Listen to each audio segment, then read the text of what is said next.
Hi there, Color Quest friends. This is Margaret Byrd, and I'm so excited for today's video. I have recently discovered the beautiful process of using rust to print on fiber. Last week's video, we took some rusty nails and we made some really interesting prints on paper. And today, I'd like to try it out with textile. So let's see how rust printing works when we introduce it to things like silk and cotton. Go grab yourself some rusty nails and let's get into the dye studio.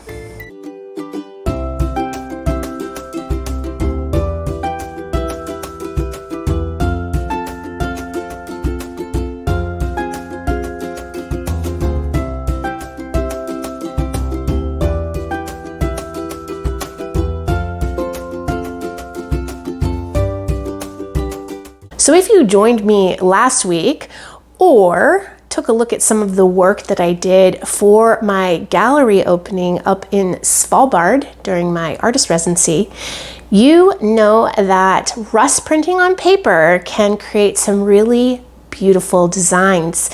And last week I got to walk through that with you in my own home studio, and I was pretty happy with the results that came about. So the idea behind rust printing is that we are using the power of iron. Now, iron is an earth pigment that's utilized in the natural dyer's studio for all kinds of things. We can use it as a mordant because it creates an environment where dyes will stick to fiber, and we can use it to modify color. When iron is exposed to water, it starts to break down and will oxidize into what we all know very well is rust. And rust can become an incredible way to create prints on fiber. We will utilize two products from your kitchen in the form of vinegar and salt, both of which will help hasten this process. The vinegar acts as a sort of acid to help break down the iron further, and the salt acts as an electrolyte or something that creates an ionization effect that can help attract the rust to the fiber itself. So by using those two simple ingredients with pieces of rusty metal, we can create some very unique designs. So let's get started. So for today's fibers that we're going to be using, we've got two nice finished pieces of silk. I have a cotton napkin or handkerchief.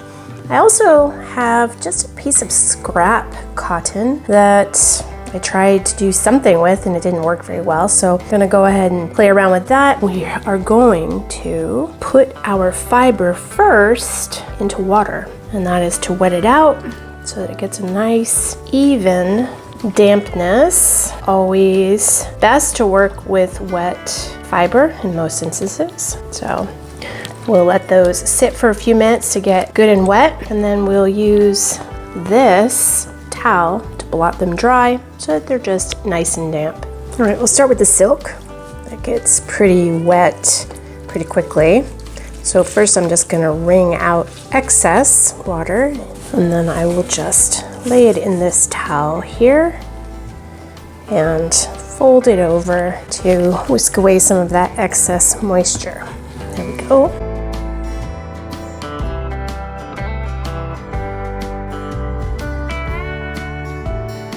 So I have 4 pieces of fiber, and I have 4 sets of rusty bits that I'm going to be using.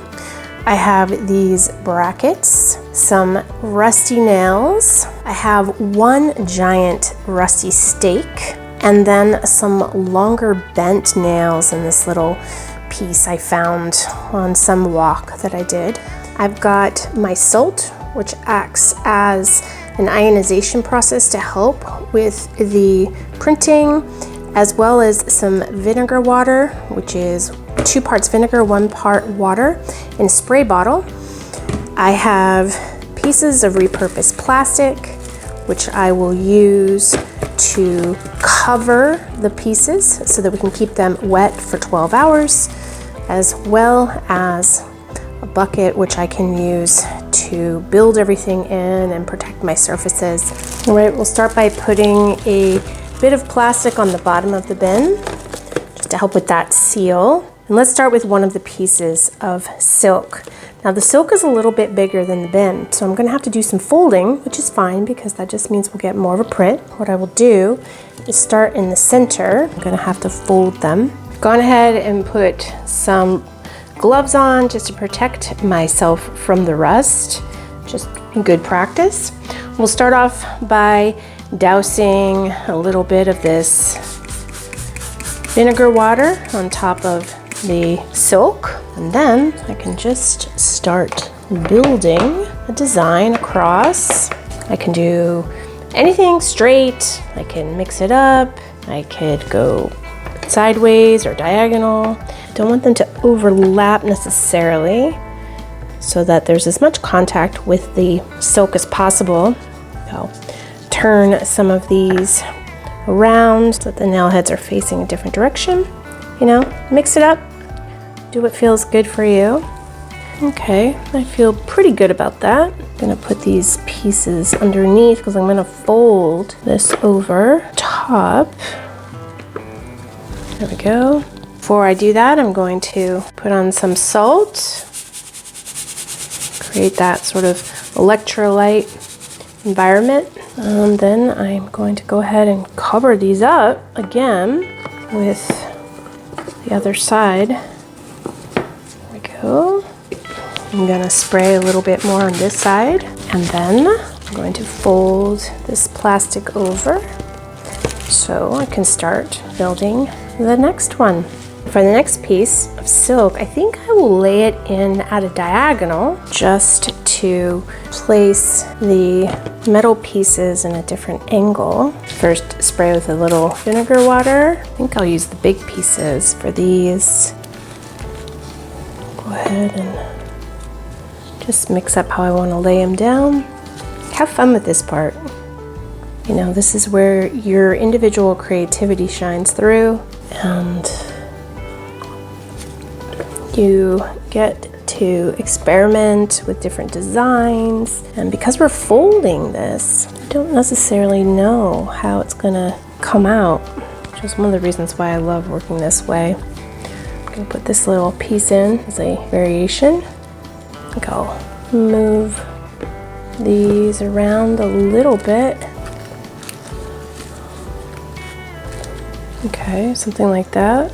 A little bit more vinegar water, add our salt,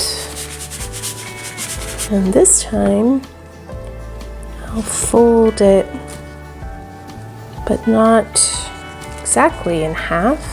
Have some different pieces going, like something like this, a little bit more vinegar, and we'll cover that as well with plastic.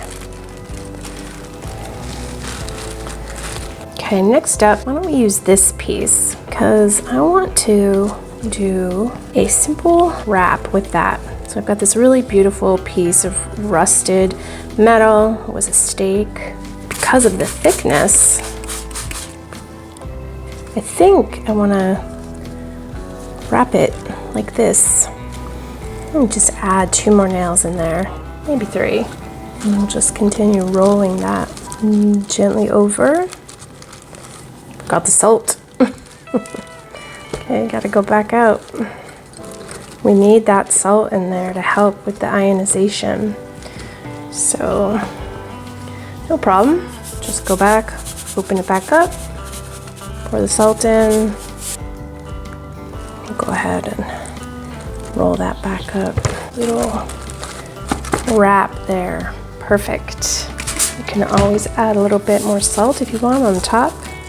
Last piece, gonna be the big cotton piece. My cotton napkin or handkerchief is quite bigger than I have to fit in here. So what I'm gonna do is work in a series of quarters by spritzing it with our vinegar water, and then I'm going to use my stakes to work in different quadrants.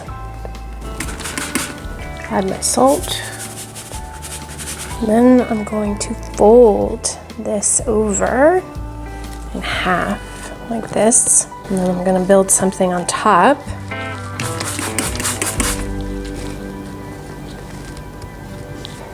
I think I'll just do 3 on that one. And maybe put them in places where the others aren't below. Let's see. Spray salt. Fold this quarter over here. I'm gonna try to put a piece or 2 inside of this.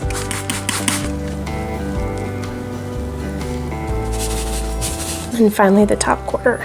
As you can tell, I'm not being very methodical about this. I'm just making sure that I'm getting ample vinegar water into the pieces, as well as salt. Why don't we go ahead and pull these corners in even a little bit? Why not, right? Make use of as much of that rust as we possibly can, knowing that hopefully it'll work its way through and leave other prints on multiple sides. Okay, there we go. We are ready. Now, I notice in here that I have some areas where the plastic didn't cover. I think what I'll do is lay another piece of plastic right on top to be able to make sure that I'm not getting any air in there, so that we can get a nice damp environment to work the magic of rust printing. Now, to help with contact, we will put a weighted bag on top, and that'll just help to press the nails into our fiber a little bit more. All right, 12 hours. We'll check on it tomorrow. So now that we have bound everything and we've got it tucked away, it's gonna sit in that damp environment for at least 12 hours. That gives enough time for it to work its magic and begin to adhere or make prints onto the textile. Now you can check it after 12 hours, and if the fiber has dried out or you feel as if there's not enough contact happening or print coming about, you can always add more vinegar water and salt and just wrap it back up for longer. With silk, it can be quite delicate, so you do want to watch that you're not leaving the silk in too long, because it is possible that the rust can start to burn through the fiber. I have not personally had that happen to me, but if this is the first time you've tried this, I suggest you not grab your most favorite piece of silk, but maybe test it out first with some sample pieces so you get a good sense of how long you need to leave it in, and make sure that you're not actually burning holes into your silk. If after 12 hours you like the way that it looks, then you can go ahead and unwrap it. So we'll check on our fiber in 12 hours, and I can't wait to see what it looks like. All right, these have been sitting for 24 hours. Ooh, look at that. So we'll carefully remove the plastic. I will be washing the plastic to repurpose it again, because they'll get some pieces of rust here, but that can all be washed away. So as I carefully take out each piece, it's still damp, and we're going to want this to completely dry and cure for about 12 hours. So I will gently take this off. Wow. We got some fantastic prints on this. Really dark, beautiful prints. And as you can see, we got them on both sides, of course, which is fantastic. If you want to grab multiple prints from the same piece of metal, there's a piece there. Look at that. Different prints, and they printed back on top of one another. We ended up being able to get really beautiful multi-print across the entire piece. So that's pretty spectacular. We'll put that one to dry and cure. All right, next up is our piece of scrap paper. Ooh, I love it. So this piece had been used for something else. To be honest with you, I can't remember. And what you are seeing here is that I definitely had pre-treated this piece of cotton with tannin. And the reason I know that is because the entire piece has shifted. And we will be looking at iron and tannin shifts using rust in the next few videos. So this is a great precursor for you to see what happens when a piece of fiber is treated or exposed to tannin and how it interacts with iron. So we got some really nice prints, and then we also got this beautiful grayish green background. Awesome. Let's move on to the silk. Oh, beautiful. Oh, I'm so excited for this. Okay, we'll carefully remove these pieces. Take these out. I'm going to be saving these. I will be washing these in soapy water and drying them, because you can use your rusted metal time and time again. It'll just continue to age beautifully and provide different kinds of prints for you over time. Let's see what we got there. Okay, we'll take this out. Oh, wow, I love this one. Look at some of those beautiful dark pieces that came through on that. Look at those beautiful accents. That is gorgeous. Okay, let that dry. Now we have the last piece. Very interested to see how this looks.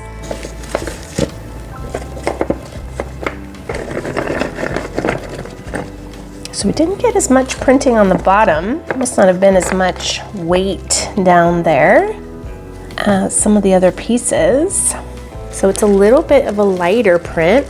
Wow, yeah. Oh, I do like that. Okay, we got some nice lines, kind of striped effect. Again, some really pretty flecks in here. All right, let's let this dry and then we'll check on them tomorrow.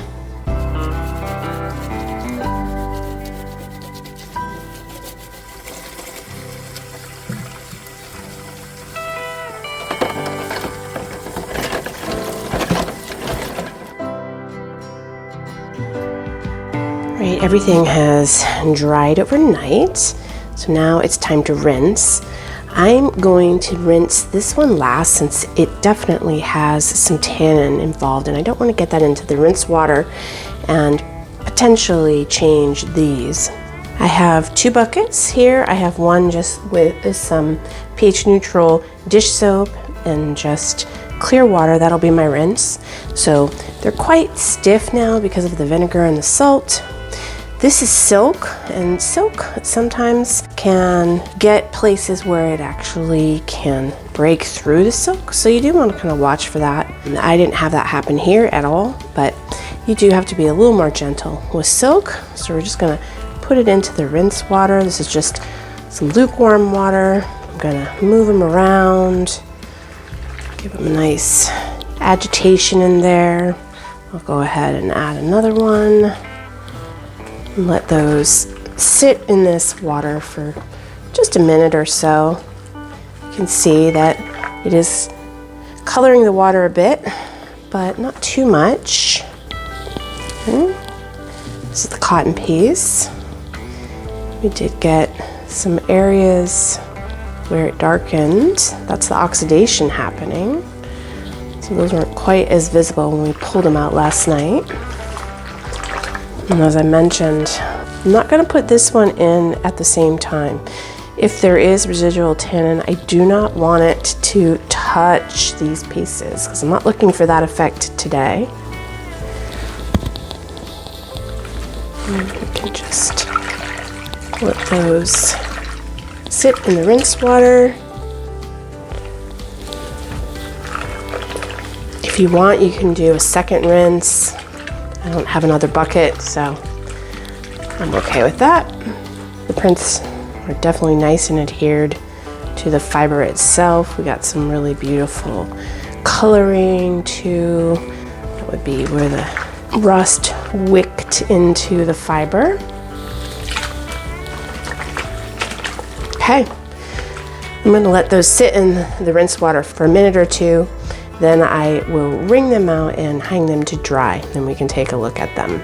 We'll put this last piece in on its own into the soapy water. We'll rinse that piece after we pull these out to dry. Let this one dry. And then take a look at them together. See what we got. Okay, everything has been washed and dried. So let's take a look at our final results and let me know what you think. All right, let's start with our silk pieces. This is the piece where I put the nails down in the center and then just folded the pieces over the top. I really like how it turned out. We got some really sharp, dark prints on here, but it has that great abstraction that I absolutely love. And capturing some rust on both sides, we just get a very unique and different style of design. This, however, I really, really love. So these were the longer pieces of metal nails that I had that are bent, and I decided to put them at an angle, and I really liked that whole effect. So as an overall piece, you have this nice movement in the diagonal, which is super interesting, and we just got so many variations. There's that little piece of metal ring that I had in there, just poked in for fun. You can see some pieces that really look like the nails themselves. Loving it. Now let's take a look at the cotton. So this one we did some folding on top in order to be printing on multiple sides. And again, I really love all of the variation that we got, as well as the fact that we utilized the ghost print of having two different sides of the same pieces of metal, creating a different print. And by folding them into quadrants, we even got more variation. But you can really see some of those prints that were super strong with the brackets, but then just hints of those in places like here and here. Right here, this is definitely a mirror print.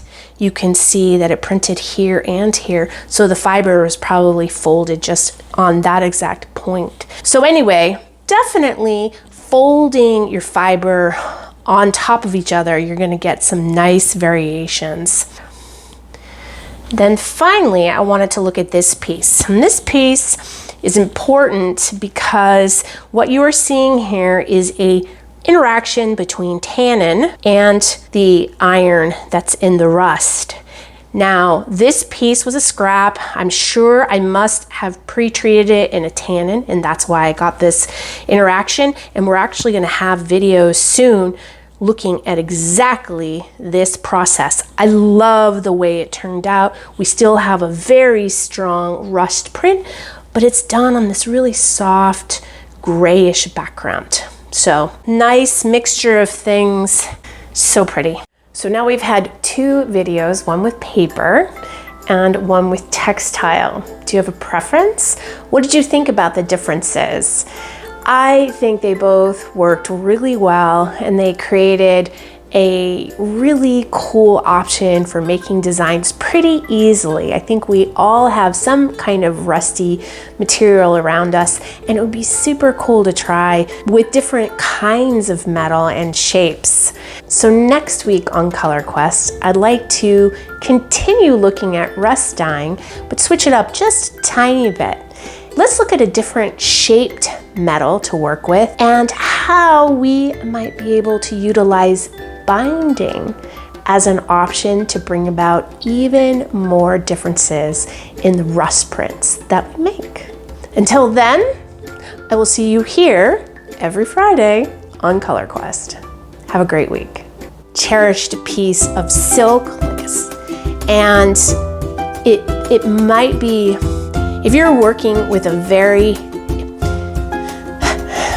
if this is the first time you